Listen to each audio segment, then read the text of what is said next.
વડોદરાના પૂર્વ વિસ્તારમાં આવેલા બ્રહ્માનગરમાં જાહેરમાં પાણીપુરી વેચતા કેટલાક વિક્રેતાઓ દ્વારા કથિત રીતે ભેળસેળવાળા તેલનો ઉપયોગ કરવામાં આવતો હોવાના આક્ષેપો સામે આવ્યા છે। સ્થાનિકોના જણાવ્યા મુજબ વહેલી સવારથી બપોર સુધી અનેક પાણીપુરી વિક્રેતાઓ જાહેરમાં પાણીપુરી સહિતની ખાદ્ય વસ્તુઓનું વેચાણ કરે છે।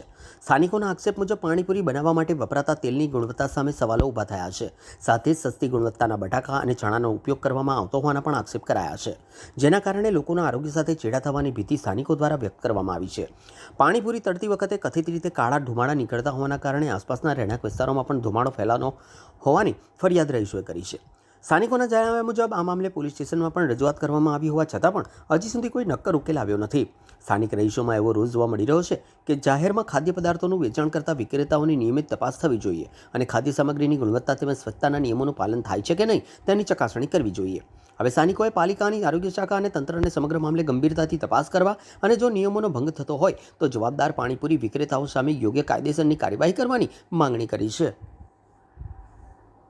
આ વિસ્તાર છે બ્રહ્માનગર, ખોડિયાલનગરની અંદર આવ્યું છે। વ્હાઇટ રોડાની સામે સીતારામનગર।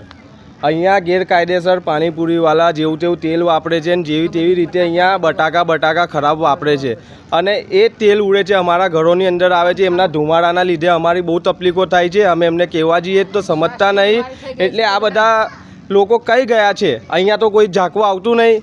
અહીંયા કેવી રીતે રહેવાનું છે અમે જ જાણીએ છીએ। કોઈ કશું આવતું નહીં।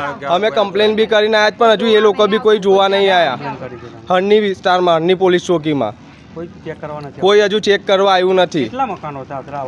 આવા લોકોના કમસે કમ 50 મકાનો છે। મારું અનિલ પરમાર।